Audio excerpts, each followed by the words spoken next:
Lan Wangji silently accepted the flowers that Wei Wuxian gave him.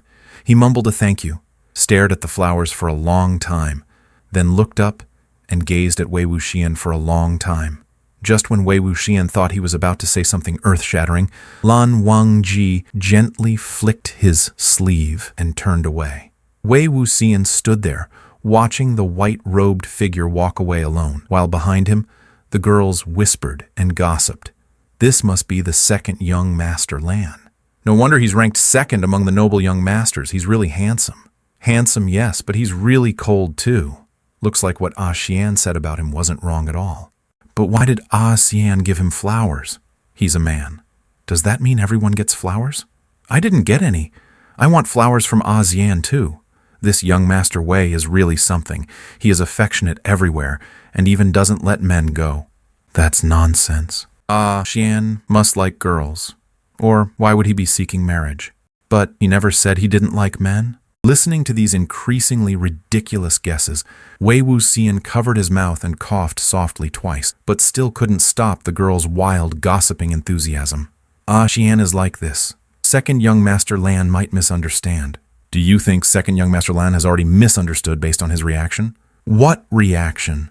I didn't notice anything. Obviously, he was flustered. The more Wei Wuxian listened, the more something felt off. Hey, girls, let's play shuttlecock, I just felt he looked good, so I gave him a flower on a whim. Don't say silly things. The girls giggled and laughed. Wei Wuxian, you're the one acting crazy. Don't blame others for overthinking. As it turned out, Jiang Cheng's opinion of Wei Wuxian was correct. He had only been sitting quietly in the sword testing hall for a few days before his butt couldn't stay put. His whole body itching, none of his bones feeling comfortable. But unlike Jiang Cheng, he would never let down the whole blossoming spring scenery blooming just for him. Since sitting and chatting was boring, then moving around would be better. Up and down at Lotus Pier, every day he led a group of girls, wandering here and there. Today, playing shuttlecock and cat's cradle. Tomorrow, chasing butterflies and picking flowers. Playing hide-and-seek and tag, sometimes going farther to row on the lake. Fly kites, shoot water birds. Surrounded by beauties everywhere, he stood out dazzlingly. The curious crowd followed thick and dense wherever he went. Those who didn't know would think some rich playboy was out on a spree. Countless heavenly maidens descended, clustering around Wei Wuxian like a single green leaf. Even the emperor's grand procession did not compare to this spectacle. Wei Wuxian didn't expect it to turn into such an extravagant and eye-catching scene. He had planned to take Jiang Cheng along for the extravagance too, even sending Zhan to invite him.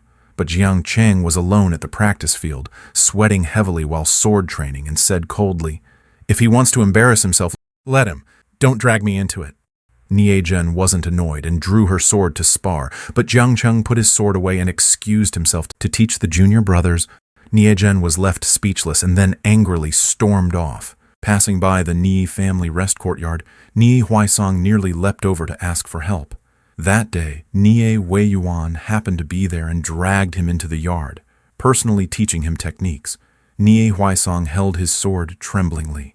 As Nie Wei Yuan glanced away, he made exaggerated mouth gestures toward Wei Wuxian. "Brother Wei, save me," Wei Wuxian patted his chest. Just as he stepped into the yard, Nie Wei Yuan picked up a heavy steel sword and said, "Young Master Wei, you came just in time. I'm currently coaching Huaisong's swordplay. Young Master Wei, your sword skills are excellent.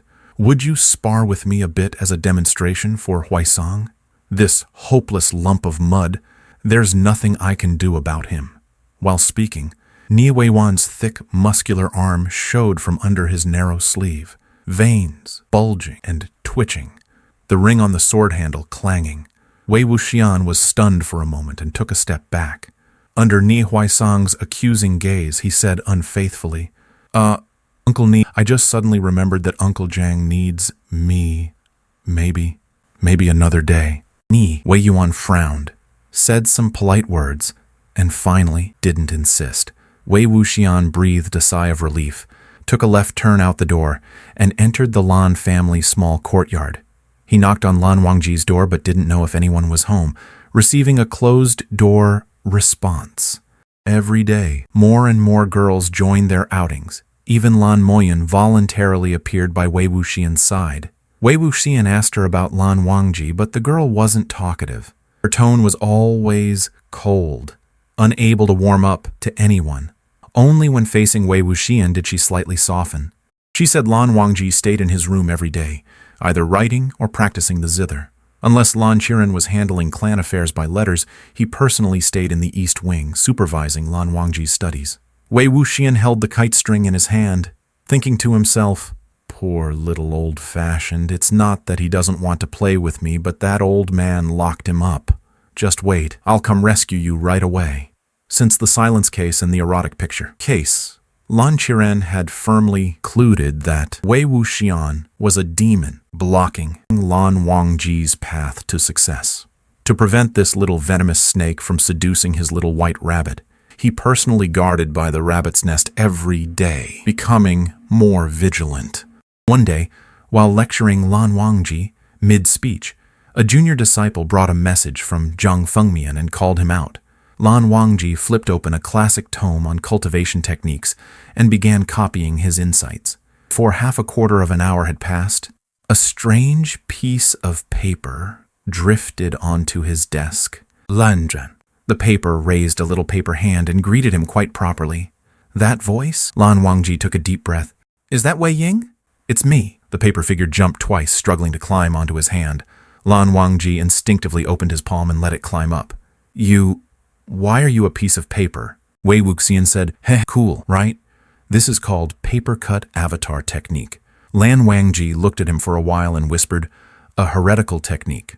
Wei Wuxian had summoned some crooked method to come see him with an added flair to show off, hoping to get a compliment. Unexpectedly, Lan Wangji's tone was full of disapproval. Wei Wuxian felt disappointed and somewhat aggrieved. "This technique is so fun and convenient. Why call it heretical?" Lan Wangji glanced at him again, solemnly saying, "Detaching soul from body, manipulating souls. How can that not be heresy?" Wei Wuxian pouted. "I'm detaching my own soul willingly, not hurting anyone else. How is that not allowed?" Lan Wangji became serious. "Of course not. It's absurd and dangerous. If the spell fails, you'll be left lost and soulless. When the soul leaves the body, if it's accidentally scattered, injured, or delayed returning too long, the consequences range from confusion and dementia to life-threatening. This isn't child's play. You created this technique just for fun. With your talent and cultivation, you better focus on righteous ways. Wasting effort on these side tricks leads to ruin, losing the big for the small. Beware of tragedy born of excess joy." Wei Wuxian's avatar technique wasn't from any serious books, but from leafing through some odd little manuals in the Lotus Pier library, adapting the colorful tricks there for himself. Although it sounded dangerous, his natural talent made him proficient at such diverse talismans. At first, try, never failing, so he took it lightly. Lan Wangji's reasoning was sound, but Wei Wuxian's youth's playful nature loved these quirky amusements, and he liked to show off that only he had the skill. When playing pranks on Jiangcheng, Zhang Fengmian passed by and only asked him a few questions, with a tone full of an inexplicable fondness, which made Jiangcheng beside him envious. Wei Wuxian's occasional mischief and daily new tricks with his uncanny arts had long ceased to surprise the people of Lotus Pier, who only enjoyed the lively spectacle and called eldest senior brother impressive. Wei Wuxian himself was full of pride but had never encountered anyone like Lan Wangji, who solemnly analyzed the pros and cons. Although it was good advice, it was still unpleasant to hear and totally dismissive. Wei Wuxian thought Lan Wangji was just having his old bad habit flare up, not truly angry but unwilling to accept it quietly. "How do you know my technique is just for fun and mischief? It might come in handy someday. You're just biased from the start. I'm magnanimous enough not to argue with you. As for your concern over danger, I'll take that as you caring about me." By the end, his tone softened, and the minor unpleasantness was soon forgotten. The little paper figure climbed up Lan Wangji's palm boldly, rapidly scampering onto Lan Wangji's arm, then shoulder, snuggling close by his temple, and whispering, "Right now, this spell is very useful. I finally got the old man Lan to leave, but not for long. Take this chance to run out. We'll meet by the lake where me and the girls will be flying kites." Lan Wangji turned his head to look at him. His cheek lightly brushed against the paper figure's hand. Feeling somewhat awkward, he put down his brush, gently pinched the paper figure, placed it beside the desk, picked up the brush again, and said calmly, "I won't go."